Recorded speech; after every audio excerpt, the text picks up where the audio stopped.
We're going to be talking about Emilia Pérez in a bit. And congratulations on the premiere. How was it? It was so special. I was, like I was saying in the green room, I kept having, I was in and out of like consciousness and subconsciousness, because just the warm reception that Emilia Pérez has been getting has far exceeded any of our expectations. This was a niche of a niche of a niche movie. It's like for women, for Hispanic women. It's in Spanish.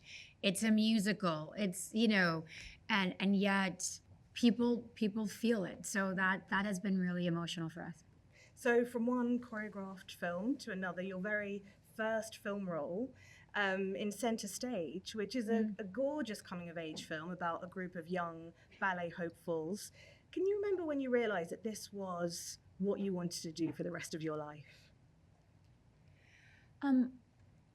It's funny, I found what I wanted to do by having a clear understanding of what I didn't want to do.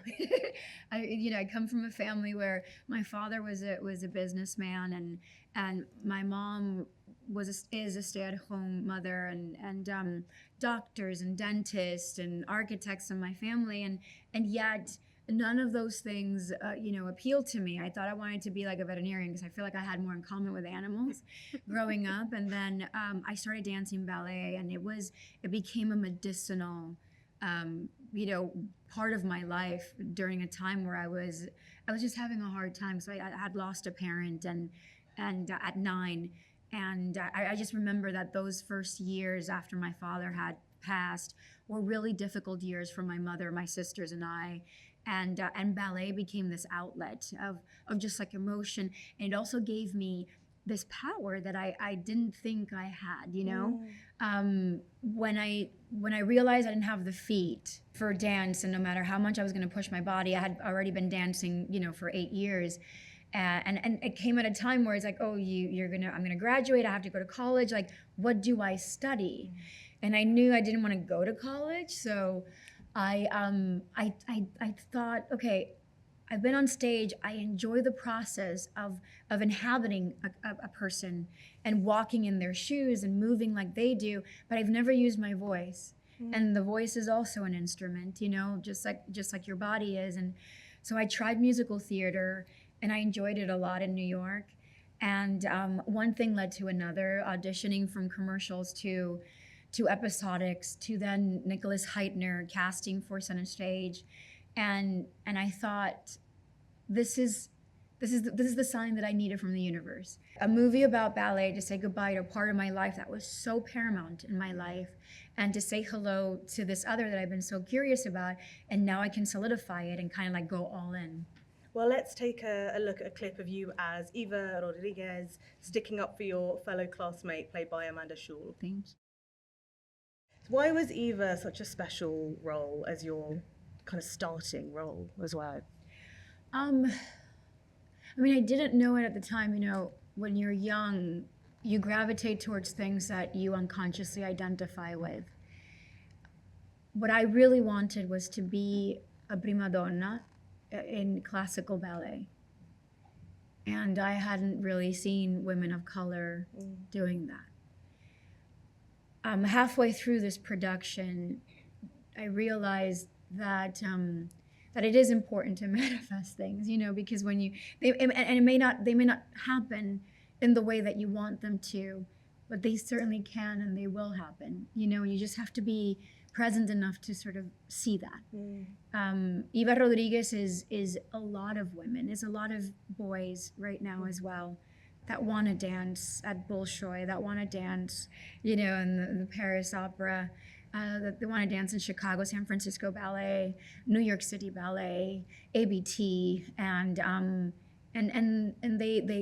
have to destigmatize this sort of notion that bodies of color are not long enough, not gracious enough, the feet aren't arched enough for ballet. So later throughout my career, everybody always kept coming back to Center Stage, and I guess it was an impactful character. Eva Rodriguez comes from Boston. Like she was incredibly gifted. That was her background, and yet she needed the confidence. She needed somebody to believe in her, because she felt like she had fought her way through where she's at. So until, you know, her teacher believes in her, then she's safe. She can relax. She doesn't have to need, you know, she doesn't need to fight so much. And that was, Nicholas Heitner and I like spoke a lot about that. Not that I knew what I was saying, but he did, and I was just listening and trying to assimilate what he was trying to ask me to do.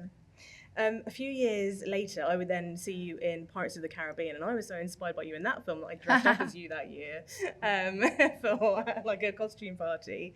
And I was thinking that, you know, you have since been on so many incredible, enormous sets, but that must have been one of the earliest experiences that you had of that scale. So can you tell us about working on Pirates and stepping onto that kind of, you know, the enormity of that? Yeah, I went from like, you know, Lincoln Center when we shot Center Stage in New York City to these elaborate sets where, you know, bodies of ships were being built, and it was a big Disney, you know, studios machine, and there's a lot of background actors and a big cast, and people were doing accents and playing characters, and you know, I didn't even know, I barely had my SAG card, so I was learning as I was going. I really enjoyed it. I was learning a lot from the actors around me. I hung out a lot with the camera department, always asking why were cameras placed where they were placed, what we were waiting for. Sometimes if I would see like a DP like with that little lens like looking out into the clouds, and you're like, what are you doing? And he's like, I'm waiting for the cloud. And I would be like, oh, okay. It's like, I know, so it's waiting for, you know, so that became like my school. But I knew with that experience the kind of people that I wanted to work with. And it's not like the crew and the cast, they're 99% of the time super marvelous. But if the studio and the producers and then the director, they're not leading with kindness and awareness and consideration, then that big production can become a really bad experience, you know. And you may tip overboard. And I kind of did. And then I worked with Steven Spielberg, you know, it's eight months later after I had done Pirates, and he restored my faith that big can also be great. I'm so and better so sometimes. happy to hear you say that, because in The Terminal, it's such a, like, you and Diego Luna, that are just a kind of gorgeous Thank you. Partnership. When you're working with somebody like Spielberg, and like you said, you know, you want to, you know, through osmosis, you want to take in as much as possible from the camera department. Do you try and just remember absolutely everything that Spielberg says to you? Yes, I remember there was one day where, not your iPhone, but remember the iPods? Yeah. And I remember when they were like super thick too, and like really big. And Steven one day gave me the iPod, and he was like, just choose music, because in between sets, when he and Lioness, his DP, they were setting up, you know, the next shot, they would put music on these big loud speakers for the crew and the cast, so that everybody can sort of like be always synchronized and on the same page, and the sets would flow nicely. I loved that, because I remember feeling so good and so safe there. And then I just saw this amazing playlist, and I came across this name, and I'm like, Nino Rota. And I was like, who's this Nino Rota? And he's like, well, it's this big composer from Italy, and he composed, you know, Fellini's movies and this and that. And I'm like, really? And he was like, Zoe, in order for you to know where you are, you have to know where you came from. I never forgot that. Oh, wow. So then that was sort of like the beginning of this, you know, this deep nosedive into the history of cinema. But I mean, I'm not that versed. My husband is, but I in terms of what I like, if I'm curious about something, then I will research it, and I'll study it, and I will, you know, then I'll share it with people and my children. Yeah. What's the most recent example of that? I think it was understanding sort of like the just how cinema was around the time when Metropolis was done. There was this curiosity about oh, we may not be the only ones, you know, and that sort of set off just even the aesthetic of how furniture was made and how the kind of art that came from that time.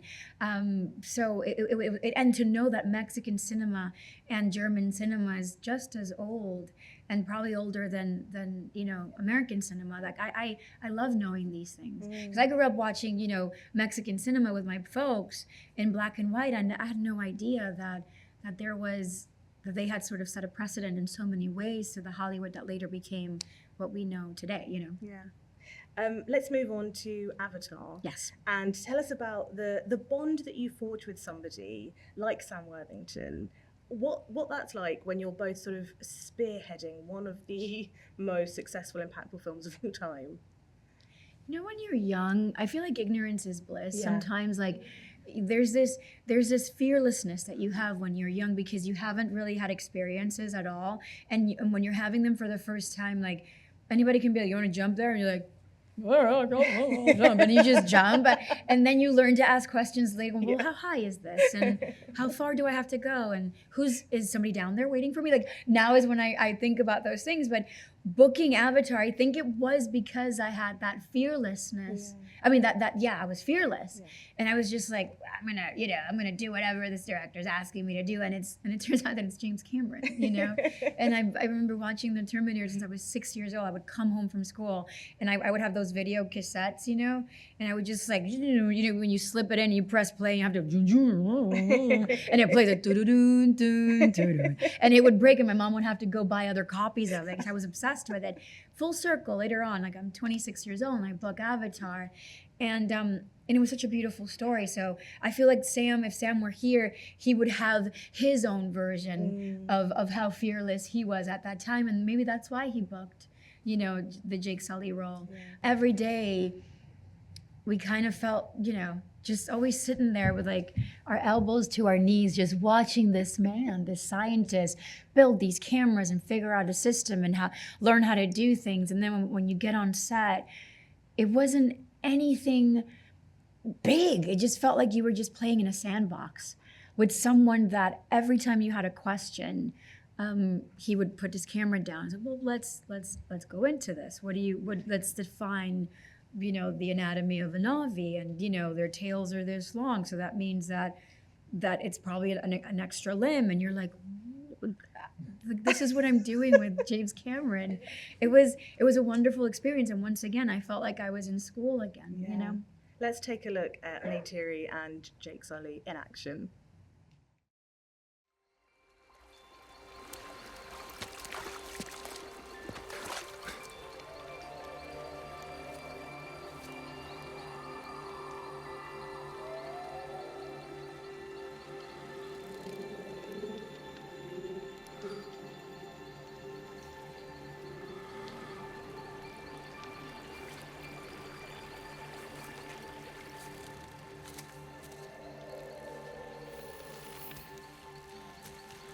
Look, I know you probably don't understand this, but,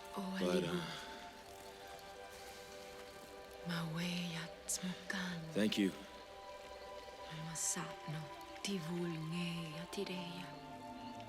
Thank you.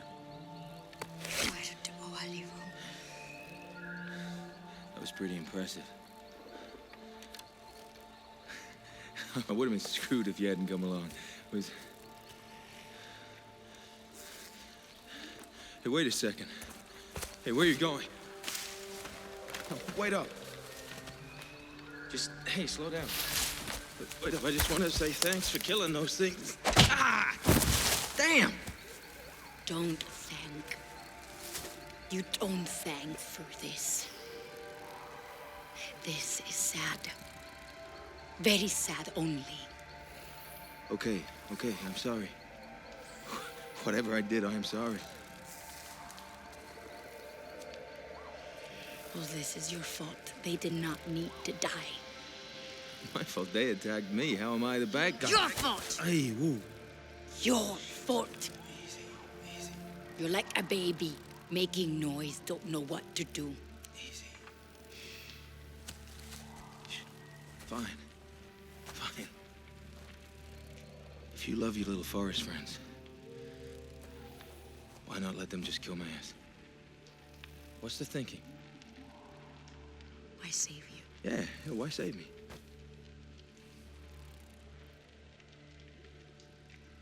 You have a strong heart. No fear.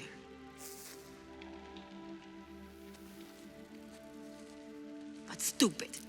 Ignorant like a child.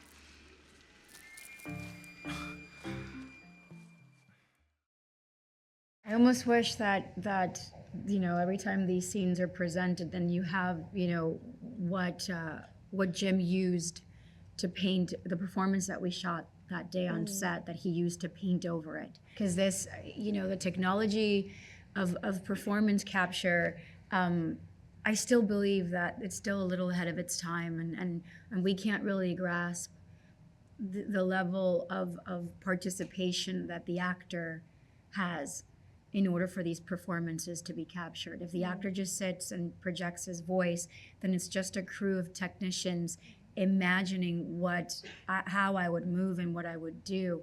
We did the whole scene. Like, I learned the whole stunts. That was my walk. That was the way that, I remember, they're creatures that speak with their hands, and because they don't know how to lie. So repeating a question with a question was a part of like their way of understanding how these humans can be so deceiving. These Homo sapiens can be these humanoids can be just sort of like so deceiving. They don't understand layers of intentions. They're what you see is what you get. And that took research. That took a lot of months and weeks of preparation of me trying to sort of like take away things that I had at my age and start to sort of move and think like they did. And they were, how we learned that the Na'vi are people that when you call for them, they turn body first because they trust the truth in you always. A person that is expecting a lie or is guarded, you call them and they're head first. But when you lead with your heart, you can turn your heart first because you're trusting that you're going to be always okay. And these were things that we created together, and it was an extremely collaborative process with James Cameron. And so I wish you guys can see kind of like those performances, because I'm rarely ever proud of what I do. I'm a former ballet dancer. My mom is like kind of like my momager too. Like, so I go to bed every day. It's like, how can I be better the next day? And that's sort of like how I'm wired. I look at Avatar 1 and I still can't believe that I won the lottery, like that a dream of mine came true, and I didn't even know that I was dreaming it, that I was wishing for that opportunity. Were you always kind of aware that these sequels were coming? No. Or did you just kind of, no? No, I don't, the impact that Avatar had in the world caught us all by surprise. Maybe Jim. Maybe Jim probably had a feeling because he's just so confident, guys. He's so, this man is science first. He's so science driven, and he researches, and he's such a naturally curious person. But I don't even think Jim did. We knew it was special because the messaging was very important. There were so many layers of life that were relatable all around me through history. I'm being a Latina of origins of colonized people, but also coming from indigenous sort of people that date thousands of years. And these stories have passed down to you through song and through history books and things like that. And so this cycle repeats itself, except that it's on a moon in a planet called Polyphemus, and our moon is called Pandora. We had no idea. Yeah, I heard that. So J.J. Abrams came to set, and him and James Cameron put their heads together, and I had no idea. I sort of made this plan that you were going to be Uhura. Well, because it was normal to come to set, and it's like, oh, there's Robert Zemeckis, there's Peter Jackson, there's Steven Spielberg on the set of Avatar 1, and JJ coming to set. I knew he was casting for Star Trek, but it wasn't until I see he and Jim talking, and they come to set, and Jim lets him hold, his little camera that he, built and everything. And I remember talking to JJ, and JJ's like, I'm going to call you, and I really want to have a conversation with you. And then he walks away, and Jim comes over and goes, I think I just booked your next job. And I was like, what are you talking about? He goes, have you ever seen Star Trek? Duh. And it ended up being that. Do you think that still happens? Like kind of directors kind of almost booking without you knowing, kind of recommending you for jobs that always, do you think that still happens even now with your kind of success? I mean, you can only trust that the directors that you're working with have good friends. Yeah. And that these good friends are also making projects and that they're talking about you. If your ears are ringing, then, say thank you. Yeah. But I think that leading with your heart. And I don't think I've always been that way, but I started out that way. And I feel that lately I'm reconnecting with that. Michelle Nichols as Uhura was such an incredible role model for so many people, and then you became an incredible role model for so many people as well. But for you growing up, who was that for you? In the arts? I mean, the usual suspects in my life. My mother, my grandmother, my great-grandmother. My dad was a very big role model. All of my teachers, I feel like I've been very lucky. Because I lean in, I'm this apt pupil that I will get you that apple every day, the shiniest, best apple. And in exchange, all that I want is for you to teach me better ways. And I love to learn. And I always had mentors, women also, a lot of men as well. But also, role models that I saw on screen, Sigourney Weaver, Linda Hamilton, Whoopi Goldberg. I was never that kid that wanted to be pretty all the time and dainty. I was really rough, and I had a hard time fitting in because I have dyslexia and I couldn't sit still and at times kids can be pretty mean in the playground when you're not. And I was a very unaware child, so I was usually a loner or hanging out with grown-ups. And so I got to learn different things. And watching women like Sigourney in Aliens and Linda Hamilton in Terminator and Whoopi Goldberg doing comedy, then The Color Purple, and also doing Jumping Jack Flash or something. There was a movie that I saw growing up, but I was just like, I want to be just like her. They were tough. They were so multifaceted, and I just loved that about them. Well, that's so interesting, because I know that you really shouldn't take notice of what IMDb says, but when I was looking, it says your trademark on that page is that often plays strong, dominant heroines. Now, is that something that you would agree with? I play women. Yeah, I thought that was a really interesting thing to say. I thought that is just the roles that we want to see always, isn't it? Yeah. So because Colombiana, I feel like, was a film when I saw you, and I was like, this woman, the strength of this woman. And you play a stone cold assassin, and it's a kind of heart-stopping thriller.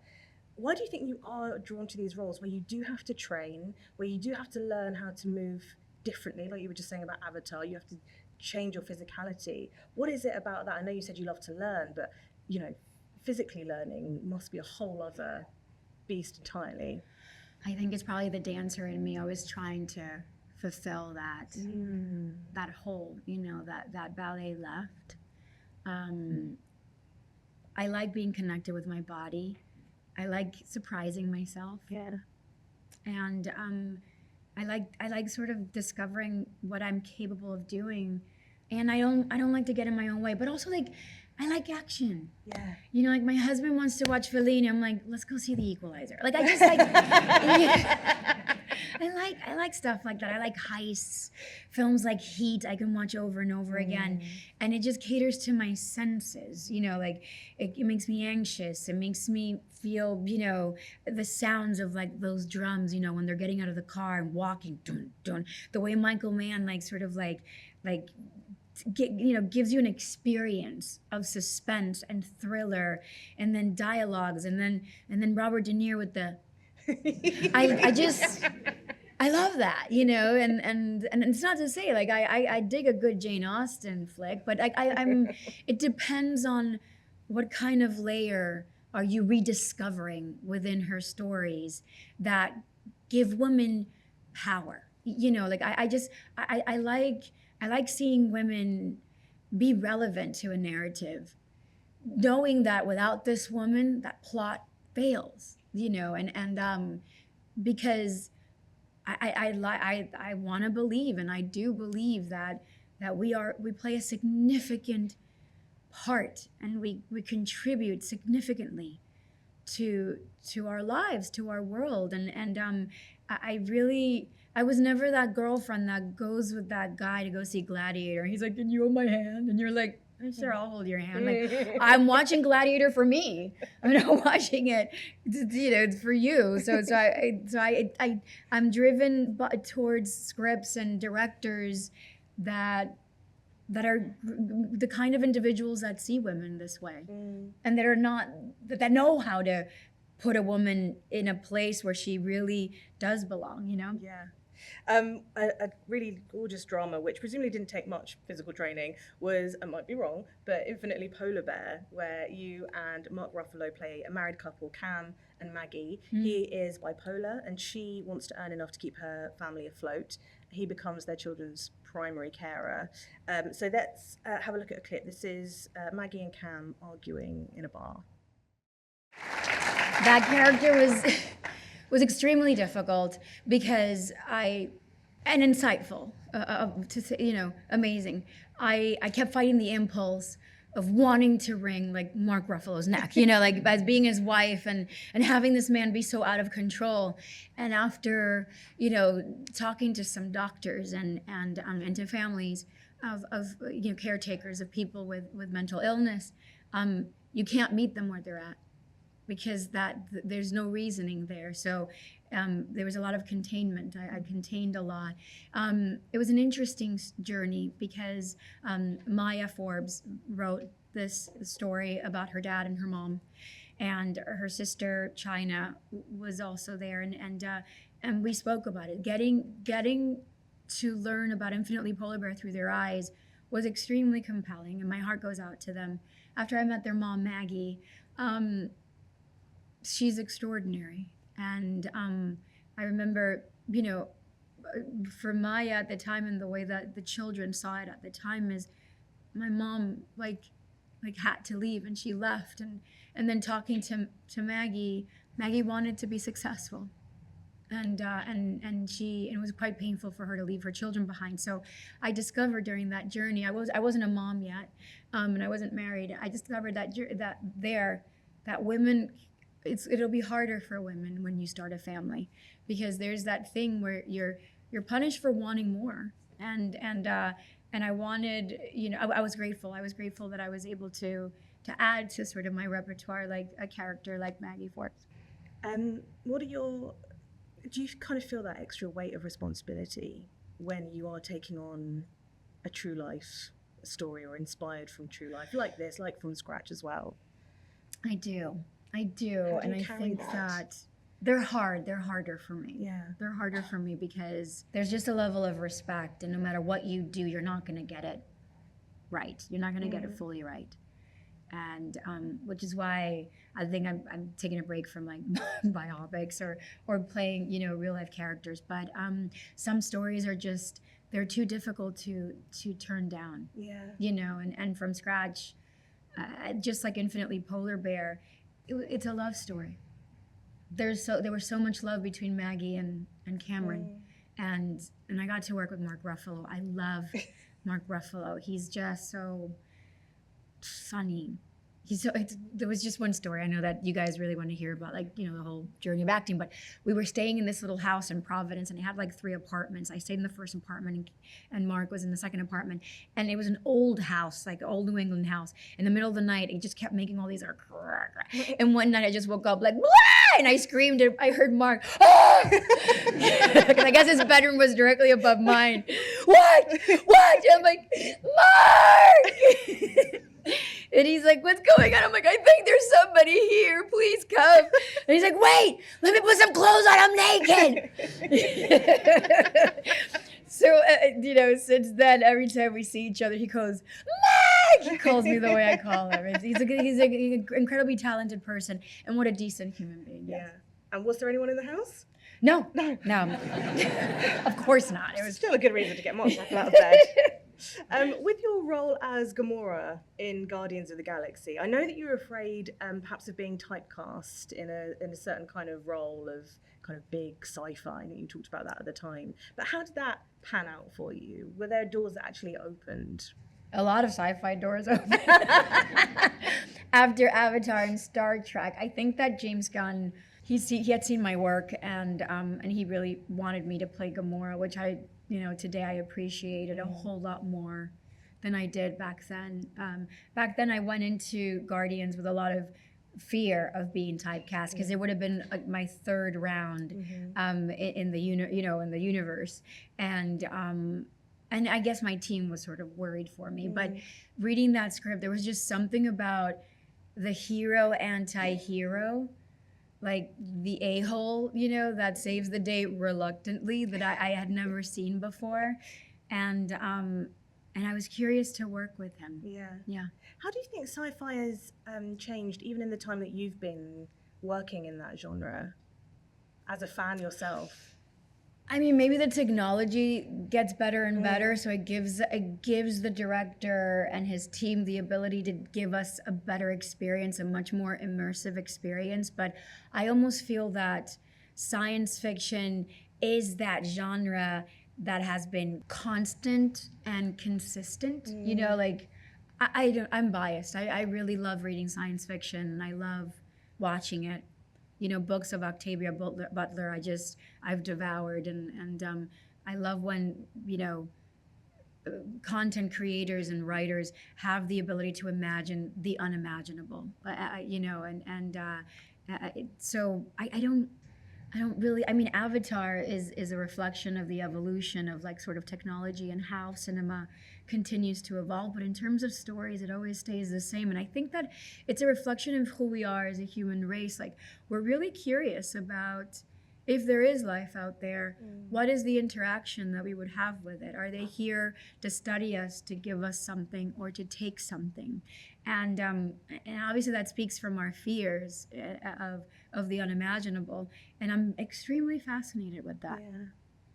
We're seeing more and more now actors kind of primarily known for the big screen turning to work on the small screen, making new TV shows. So when you began work on Paramount Plus's Special Ops Lioness, what did that give you the opportunity to do that you perhaps didn't get in film? I'm incredibly dyslexic. I'm not as confident as I like to be. I'm always sort of aspiring to do that because I didn't go to school for acting, and I just feel that I'm constantly learning. I'd never had the opportunity to sort of just dialogue back and forth. I'm such a physical person, and I approach my characters in such a physical way, and I like sort of characters that are on the receiving end. They react more than what they act on, and so Lioness was that opportunity to sort of be a part of a Taylor Sheridan story. Taylor Sheridan is sort of the kind of writer that just rants, his scenes are just, actors in a situation and they're just ranting. So there's a cadence to his dialogue, and I really enjoy reading his scripts, and I enjoyed watching films that he had written. So when he called me and he said, "Hey, I'm thinking about writing this for you," why? I'm getting ready to go back in space. I don't. And he was like, "Really? All right." But then I called him a year later. I'm like, "Well, what would this be like? What is it that you want to do?" He's like, "I want to write something about women in service, and how the important role that they play in the departments that nobody believes exists, and the sacrifices they make, not because they're women, but because they believe in what they're doing. That's what I want to do. And I want you to be a part of it. So are you in or out? Like, that's literally how he talks. He's like one of those like Texan, like, hey, how you doing? I'm Tesher. And I was like, okay. I wanted to challenge myself. Like, what if I do have it in me to memorize and to be the kind of character that is very verbal, very communicative, and just, I had never done that. So we're going to see a clip now. This is the beginning of episode 1, series 1, where we see your character Joe, who is a CIA station chief, making an absolutely impossible decision. Let's take a look. That is just the opening scene. If you've not seen this, oh my goodness, the tension just ratchets up in every episode. You said that making this series, you're basically ticking off so many things on your bucket list. Yeah. That, tell us some of those things that you got to do just through working on Lioness. Exploring experiences that women like Joe go through. This happens, unfortunately, a lot more than we would like to admit, everywhere, all over the world. And these people, if they're not there to do it, then who's going to do it? And whether or not you stand on this side or that side of a situation, I certainly do not sympathize with a lot of the ideals that Joe sympathizes with. And maybe Joe doesn't either, but she understands that if she doesn't step up to the plate, it doesn't mean that these things are going to go away. So I wanted to understand that, I just wanted to be in that skin and know what that felt like. To have the responsibility of a human life on a daily basis is like an extreme amount of pressure, and there are people that are gifted at managing that, and that blows my mind. That level of responsibility must be suffocating, and they do it. So I like it. I'm drawn to just the characters like that, I guess, And you exec produced the series, is that right? I did.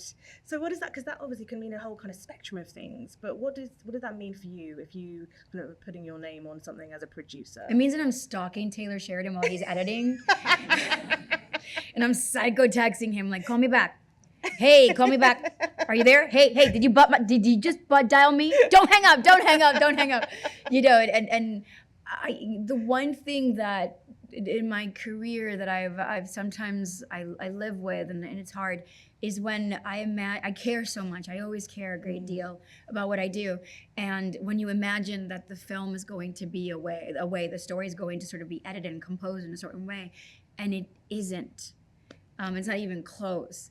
It's a powerless place to be in. So I think what I'm trying to share is I like to feel in power. I like to be in control, because it's a sense of, I guess, security that it gives me. So maybe these are the characters that I go after because I relate to them. I want to be like them. And being a producer gives me a much more collaborative position to give input. And I truly believe in what I sign up for. And I do work 120%. I like doing that. So when I have ideas, I don't necessarily expect them to always be incorporated. I just expect them to be considered. And it feels really good when you work with creatives that are okay with that. At least hearing you out. Taylor's not gonna, take my idea. And if he does, he's not gonna tell me that he did. But I'll see it, I'll see it in the cut, and there's an unspoken word, and that gives me a sort of validation, like I'm here and I matter, and I'm not just someone that is happy standing on my spot and saying my lines. Like I care, and I'm very opinionated, so I like when directors are like, no, but let me hear you out. I hear you, but we're not going to do that. I at least appreciate that. I always notice that women do get called opinionated, and men just have ideas. And I know you have incredible ideas. I have ideas. Whether they're incredible, I'll leave it up to you. Don't tell me if they're not. Tell me. I'm a big girl. No, but I feel like it's starting to shift. That's great. You know, change is always happening. We are evolving, never at the pace that we want. I just think it's important for us to recognize that we've come a long way. Yeah. Today, we have two possible, you know, materials that are contenders for in festivals and for awards. And one is a documentary about a trans woman and her best friend, and the other one is Emilia Pérez. So I think that it's important for us to recognize, like, oh my God, we're here. Like, at least this year, the main goal is once we get here, how do we stay here and just keep going from here, you know, towards growth and not sort of recede. Now, Emilia Pérez is a film that you watch and you can see the passion from every single person that was involved, and you can almost hear the conversations that were being had. You cannot make a film like this without being collaborative and speaking to women and speaking to trans people about their experiences. That absolutely comes through in every scene, which is why it's such a exciting, groundbreaking film. But first, perhaps let's take a look, because not everybody here will have had the chance to see it yet. So let's have a look at this clip from Emilia Pérez, and then perhaps you could give us the context of it. I'm just gonna face you guys until.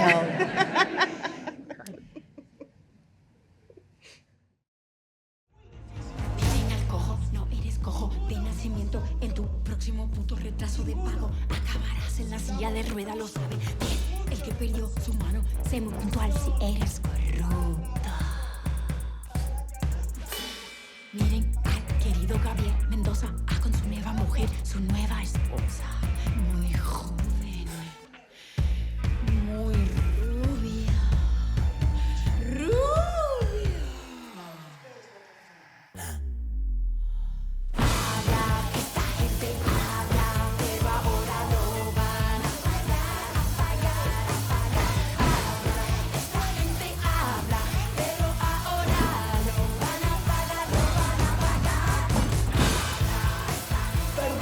Ser amado es una tragedia, perder sus restos es una condena, es una condena, es una condena.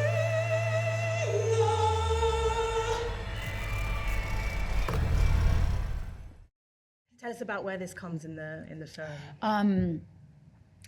Rita is a character that is the opposite of what I've played before. She's a woman that, you know, doesn't really have the courage to step up for herself, and she's overworked and overlooked and desperate for change and wants success and a taste of power, but she doesn't know how to get there. So by the time she meets Emilia in the form of her past, Emilia makes her an offer that she just cannot refuse, and Rita takes it.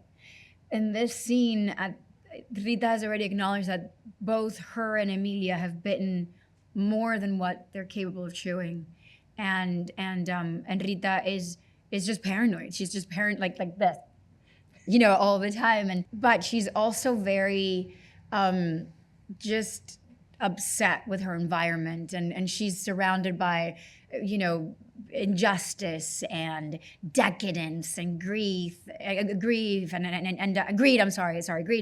And only through these breaks that Jack gives us of dance and song, it's almost as if like you're getting a glimpse of what's really inside her mind and how she really feels about everything. Because as soon as the lights go up and everybody finishes their drinks, Rita's just standing there not really doing anything. And I loved that break that Jack so seamlessly was able to sort of like capture for each and every one of our characters in this journey. And it's funny because, you know, yes, there's a trans life in this movie, and these individuals navigate worlds that are very dark and dangerous, but that's not the overall kind of takeaway.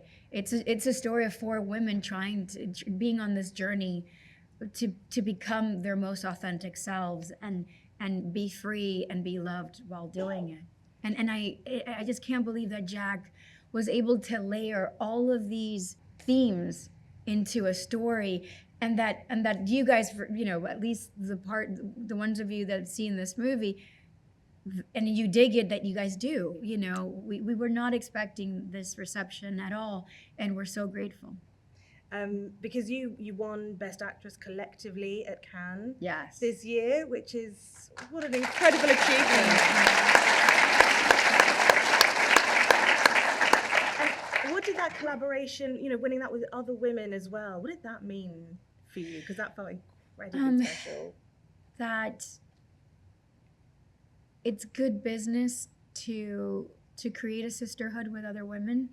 This is obviously for women, and to work with women, it's good business as well. To tell stories of women in a very abstract way, to capture women as they are, as complexities of life and feeling and thought.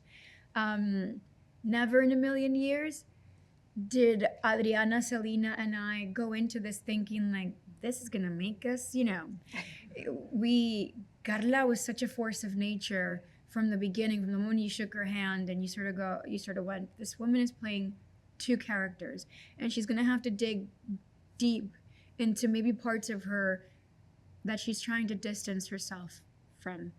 And she did it with so much grace and so much just power, and we were just there to support her as actors that were hired for this job, but also as characters that really end up caring for her, for Emilia, the moment our characters cross paths with her.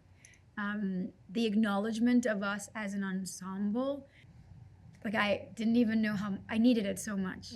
I needed it because sometimes you feel like you're just throwing spaghetti on the wall in hopes that something sticks, And then that sort of visibility let me understand how invisible I had been feeling for so many years, and trying to find purpose again in art. Like, I love what I do. I just sometimes you just need a sign that you're going in the right direction, So that was really good. I mean, you say, you were coming on as an actor. I mean, Jacques waited a year for you to make this film. He says that, but the reality was that maybe he needed that year to keep putting everything else together. Emilia's a labor of love that didn't need to be rushed. And I know that Jacques has a lot of energy. So when you meet him, he'll sit here and then he'll be like, and he moves a lot. He needs to always he try to navigate his energy, and I felt that from the first Zoom I had with him, and that's what I loved about him, because he felt like a familiar creature to me. Waiting a year put an extreme amount of pressure on me, because I thought, why? You have to go, like, I'm not even Mexican, and you're willing to design this so that I can be Rita for you. And what if I fail? Like, what if I can't deliver? What if my legs can't move? Because I'm too frozen with anxiety and panic. But what if it does? Yeah. What if I believe? Yeah. So I did it, and I ended up having a great summer. And Paris is a great place to work in, because you always wrap and you go have a bottle of wine and you eat a lot of cheese and bread, and it's just great. Yeah, that sounds amazing. My favorite thing, by the way, is you just doing impressions of all of your directors. Oh, Jesus Christ. But also, I got to work with an extremely professional and talented crew. That's outside of my market, outside of my sort of world.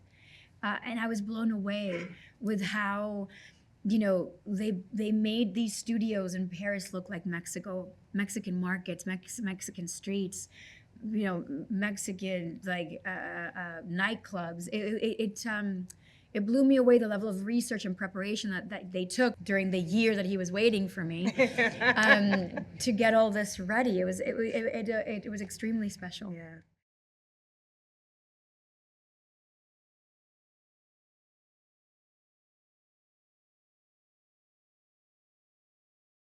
Follow your heart. At the end of the day, if something works and it was because you followed your heart, you take the credit. If somebody makes a decision for you and it works, they take the credit.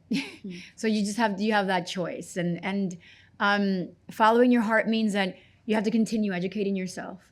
Remain curious, always be curious. When you're not making art, whose art are you watching? Are you listening to? Are you dancing to? Are you observing?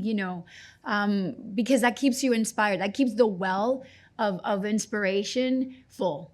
And I think that's really important, because when those when those decisions come, then you're well informed, and you're very well prepared to take that leap or to hold back. It takes a lot of courage to hold back, because we all have FOMO, right? Or is that just me? It's definitely not. I have massive FOMO. Like I've gone to therapy because of my FOMO, because I've said no to so many things because they weren't right for me, and I wasn't right for them. And the times that I've done it because it was good for me to do it, they've been really unhappy experiences for me. So I like to just kind of follow my heart with that.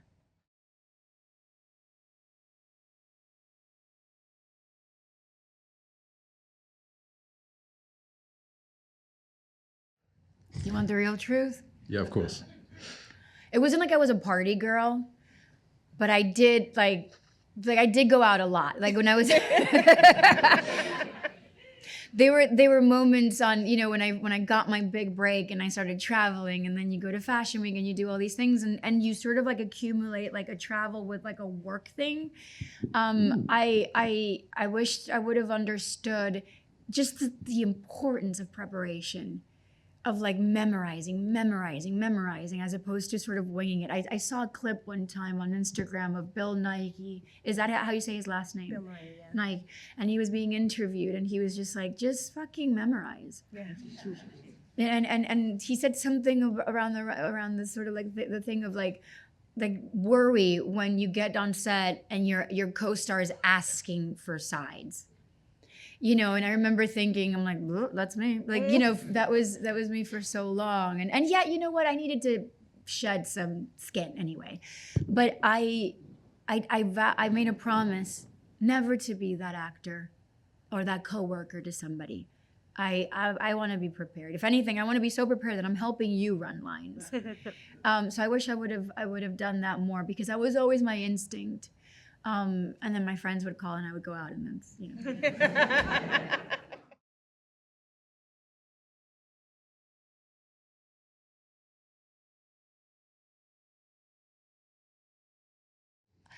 I ask a lot of questions. I'm a very curious individual. So I need my director to be generous with his time and his patience, because there's so many things in life that I've never experienced, and I can read, I can interview people, but I at the end of the day, like I just have questions that need answer, and then I write everything down, and it's almost like I don't even, it's not like I'm gonna do this tomorrow, I'm gonna do this, like I just keep absorbing. For some reason, like there's like a portal that opens up in you, and you start to just like a sponge, you just start taking everything out of your environment, and then you're also hosting this anxiety, like I'm not going to do it, I'm not going to get it, I don't think it, and then all of a sudden everything is sort of like coming on a table, and then it all aligns itself.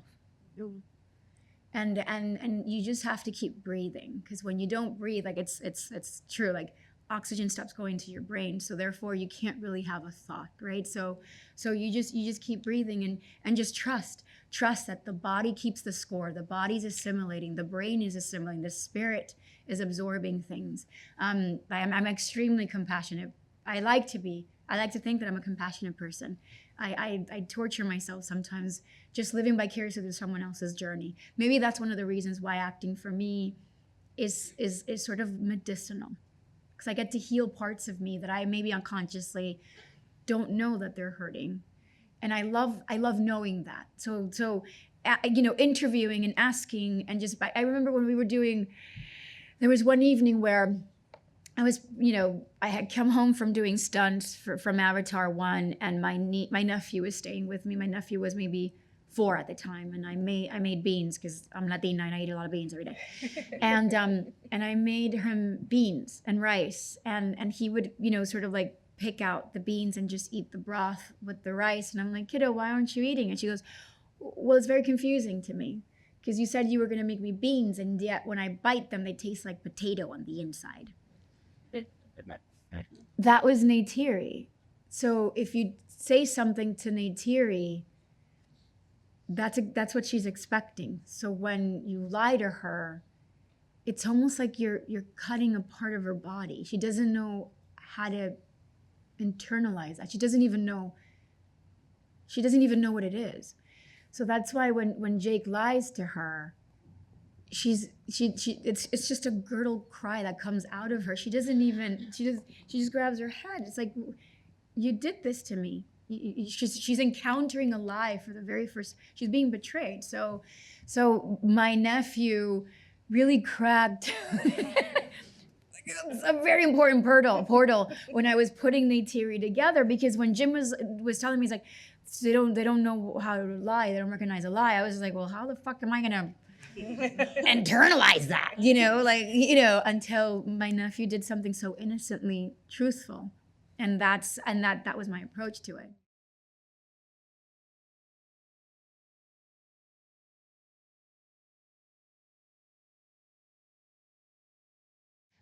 All of the Cantinflas films. Cantinflas was sort of like the Charlie Chaplin, Buster Keaton of Mexico. And I think it was more around the 30s that the films that he sort of did, and they were very comedic and they were very just great. It was also a time where I would watch it with my great-grandparents and grandparents and mothers, so a multi-generational sort of experience. I loved it. I remember being very young and watching, just Charlie Chaplin's The Kid and being transfixed with how compelling that story was, and nobody even said a word. So and then watching, Johnny Depp and Benny and June, and this whole thing when she's having a hard time and he does this whole interpretation for her chasing this hat. Still to this day, I watch it, it makes me cry.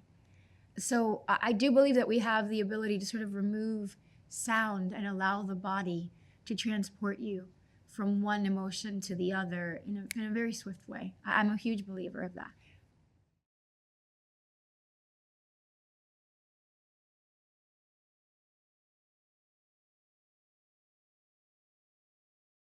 I would love to. Okay. To me, that's the most abstract way to do a period piece. I was never drawn to sort of period pieces, slavery and civil rights. I believe that there's an abundance of films that have made remarkable impacts, to us and to the world and to cinema. But that's not what I'm particularly fond of. That one, it would be a way for me to do like a period piece and mix all these genres that I like. I like the interbred of things. I like it. I don't just like to be in one box. I just don't know. I don't know how to play that. So Wild Seed, to me, it has these two very powerful characters that transcend time. And they're extremely volatile and very powerful, and I would love I would love to see that movie.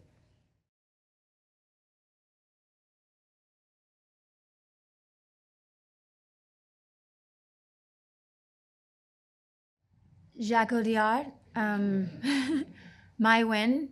She did this movie called Mon Roi, My King, which still to this day, it was a film that, sorry, I get emotional because it allowed me to understand the love affair that my mother had with my father. I lost my father when I was 9, and they had a very tumultuous love. They were young, they had kids very young, and they didn't necessarily know how to do things right, but their love was beautiful and genuine. And I had never seen a film that really captured love in the most rawest of forms without it ever tipping into sort of like a violent, place or a dark place, even though it was painful. So I would love to work with her. I just love how she captured how much a woman can suffer when she truly loves a man, even though he's not right for her, or a woman, even though they're not right for them. What other filmmakers? Lasse Hallström. Did he direct My Life as a Dog? Okay. That movie was incredible. I saw it before I turned 9, and Ingmar, I had no idea that I was going to have so much in common with Ingmar a year later when I lost a parent and nobody sort of knew how to talk to us kids, and how the world, when a child views the world is so intimidating. So under the fact that Lassie really understood how to position a camera to show you how vulnerable, even though Igmar was so fucking brave and naughty and rebellious, but he was still a little peanut, and then the way Igmar would look at the world and how the world just was bigger than it was, and how that sort of represented a loss of power and control. I really love that, so I would love to work with him. Walter Sales, Iñárritu, I mean, women as well. Would love to work with more women. I think that the more women we have at the helm, directing and writing and producing, the less we're going to be saying we're going to take away their power. Yeah, it's something that I'm trying not to resent. I've heard so many times when you ask, how was working with that female director, is like, oh my God, she just didn't know what she was doing. As if like a woman asking a question or asking for help means that she's powerless or helpless. So I would like to work with more women. That way we get used to seeing more women around, because we're very powerful. Yeah, you and I can sit down. I can write you a 3-page list.